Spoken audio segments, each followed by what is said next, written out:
ভাবে কূটনৈতিক মহলে ঢাকাতে ম্যাডামের স্বাস্থ্য নিয়ে তো সকলের একটা শঙ্কা ছিল, আশঙ্কা এবং চিন্তা ছিল। সুতরাং ওনার সুস্থতা সম্বন্ধে সকলের মনে একটা প্রশ্ন ছিল।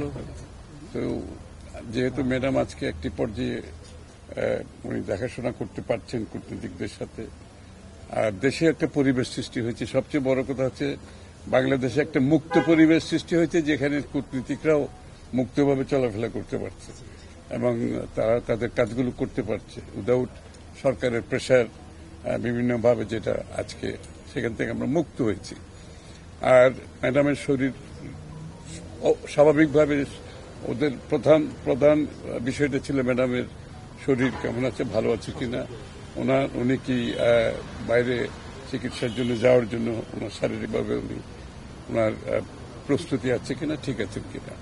আর দ্বিতীয় কথা যে বাংলাদেশের এই দ্বিতীয় স্বাধীনতার পরে যে বাংলাদেশ কোথায় যাচ্ছে, বাংলাদেশ সম্বন্ধে তাদের চিন্তা ম্যাডামের সাথে আলাপ আলোচনা করেছেন এবং বাংলাদেশের যে নতুন প্রেক্ষাপটে, আগেরগুলো তার মধ্যে বলার প্রয়োজন হয় না, সবাই জানে এটা, যে নতুন প্রেক্ষাপটে আমরা কোথায় যাচ্ছি, বাংলাদেশ কোথায় যাচ্ছে, এবং সেগুলো তারা বলেছে তাদের বাংলাদেশ আর ইউকে রিলেশনশিপের ব্যাপারে, যে তাদের যে চিন্তা, তাদের যে ভাবনা, তারা ম্যাডামকে জানিয়েছে সেটা, যে তারা কি করতে চাচ্ছে বাংলাদেশের বিভিন্ন সমস্যার সমাধানে, তারা কি করতে চাচ্ছে, দুই দেশের সম্পর্ক উন্নয়নে তারা কি করতে চায়, ম্যাডামকে তারা অবগত করেছে সেটা।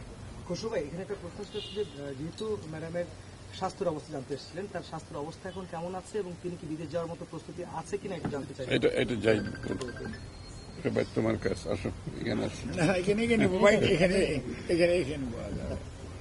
না, স্বাস্থ্যের অবস্থা ওনারা জানতে এসেছিলেন যে শুধু তা নয়, খসরু ভাই যেটা বলেছেন, অ্যাকচুয়ালি তারা সার্বিকভাবেই সব বিষয়ে ম্যাডামের কুশলাদিও যেমন জিজ্ঞেস করেছেন, খোঁজ নিয়েছেন, দেশের সার্বিক পরিস্থিতি এসব বিষয়ে কিছুটা আলোচনা হয়েছে, আলোকপাত করেছেন। ওনারা ওনাদের চিন্তা ভাবনা বলেছেন, ম্যাডাম হয়তো কিছু কিছু বিষয়ে অনেক কথা বলেছেন। আর স্বাস্থ্যের বিষয়টা হচ্ছে কি, এখন এমন একটি স্টেজে আছে ম্যাডাম, মনে করেন ওনার যে ফ্লাইং আওয়ারটা যেটা লাগবে 8 থেকে প্রায় 13 ঘন্টা সময়ের মতো লাগবে যদি ইউকেতেও নেওয়া হয়, আর আমেরিকাতে নিতে হলে প্রায় 18 থেকে 21 ঘন্টা টাইমের জন্য প্রয়োজন আছে। কাজেই এই শারীরিক সুস্থতা ফর দিস ফ্লাইং, এটা একটা অত্যন্ত গুরুত্বপূর্ণ। আর আমরা সার্বিকভাবে আপনার ওই সমস্ত দেশের হসপিটালের সাথে, বিশেষ করে ইউকে এবং ইউএসএ হসপিটালের সাথে যোগাযোগ আমাদের স্থাপিত হয়েছে এবং তাদের সাথে আমাদের চিকিৎসকরা, আমাদের মেডিকেল বোর্ড একটা কমিউনিকেশন ডেভেলপ করেছে, আগে থেকেই ছিল। এটা আমরা উই আর ট্রাইং যে যত দ্রুত সম্ভব ওনার শারীরিক সুস্থতা ফ্লাইং এর মতো হলেই ওনাকে বিদেশে চেক আপের জন্য নিয়ে যাওয়ার বিষয়টি দেখা হবে।